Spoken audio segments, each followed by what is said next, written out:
Hello viewers, আজকে আমি কথা বলবো বিটস এয়ারড্রপ নিয়ে। আর বিটস এয়ারড্রপ কত টাকা পেমেন্ট করবে ইউজারদের এবং কত তারিখ লিস্টিং হবে এবং কী পরিমাণ টাকা আপনারা পেতে পারেন এবং কোন ওয়ালেটে তারা পেমেন্টটা দিবে, আমি সে বিষয়গুলো নিয়ে আলোচনা করব।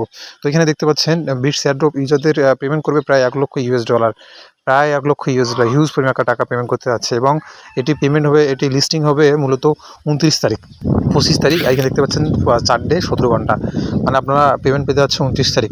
এখন আমি আপনাদেরকে দেখাবো কীভাবে আপনারা ওয়ালেট কানেক্ট করবেন। মূলত এই বিটস এয়ারড্রপ তারা টনকিপারে পেমেন্ট করতে যাচ্ছে এবং টনকিপার যাদের ডাউনলোড করা নেই তারা অতি দ্রুত ডাউনলোড করে নিন এবং ফি হিসাবে 1 টন রাখতে হবে।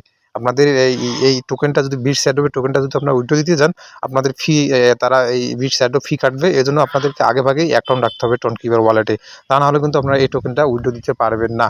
এখন কীভাবে ওয়ালেট কানেক্ট করবো আমি আপনাদেরকে সেটা দেখাবো। এখানে দেখতে পাচ্ছেন কানেক্ট ওয়ালেট আমি স্টার্ট লেখা আছে, এখানে স্টার্টে ক্লিক করবো। এখন আমি ক্লিক করার পরে দেখতে পাচ্ছেন তারা টনকিপার ওয়ালেট চাচ্ছে, আমি টনকিপারে সিলেক্ট করলাম। তারা একটু সময় নিচ্ছে। এখানে দেখতে পাচ্ছেন তারা কানেক্ট ওয়ালেট করতে বলছে, কানেক্ট করলাম। পাসওয়ার্ড চাচ্ছে, পাসওয়ার্ড দিব আমি। এখন দেখতে পাচ্ছেন পাসওয়ার্ড দিছি, ডান হয়ে গেছে। তো তো এই হচ্ছে আজকের ভিডিওর মূল বিষয়। পরবর্তীতে বিটস এয়ারড্রপ কোনো ধরনের আপডেট দিলে আমি আপনাদেরকে আমার ভিডিওর মাধ্যমে জানিয়ে দেবো। অবশ্যই আপনাকে আমার এই চ্যানেলটি সাবস্ক্রাইব করুন।